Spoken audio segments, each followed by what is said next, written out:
Happy Monday. This is Dow Welsh welcoming you to Make Your Own Headlines.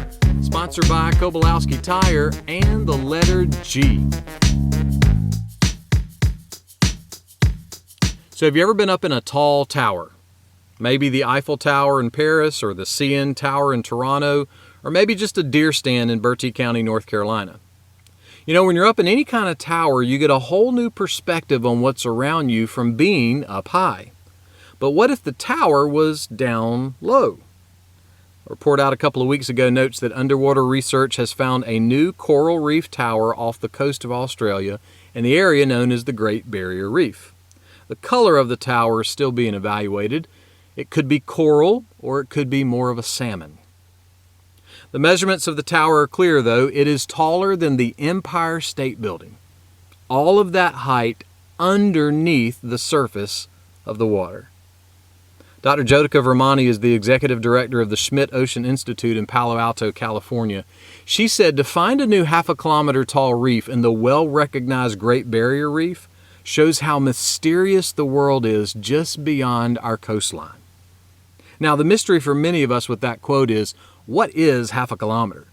It begs the question, since the entire world uses the metric system, what if Subway is somehow strategically holding back America because they would have to rewrite the $5 footlong jingle? Inquiring minds want to know. About 2,000 years before Jesus was born, there was a man named Job. There's a place in the Bible where Job's describing the power of God.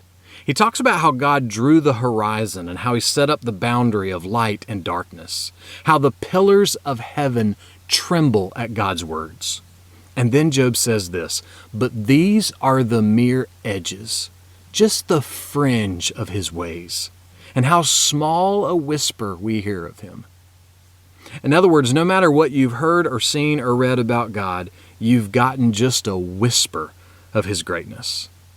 In a sense, his power and his grace and his mercy are still a mysterious world just beyond the coastline of our lives.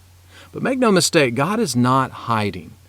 His greatness is seen in the Grand Canyon and the Great Barrier Reef and the green grass at Augusta National and your grandpa's love and your grandkids' laughter and the gracious truth in the pages of the Bible. So, what's the moral of this story? God really is so big and so strong and so mighty, and there's nothing that he cannot do.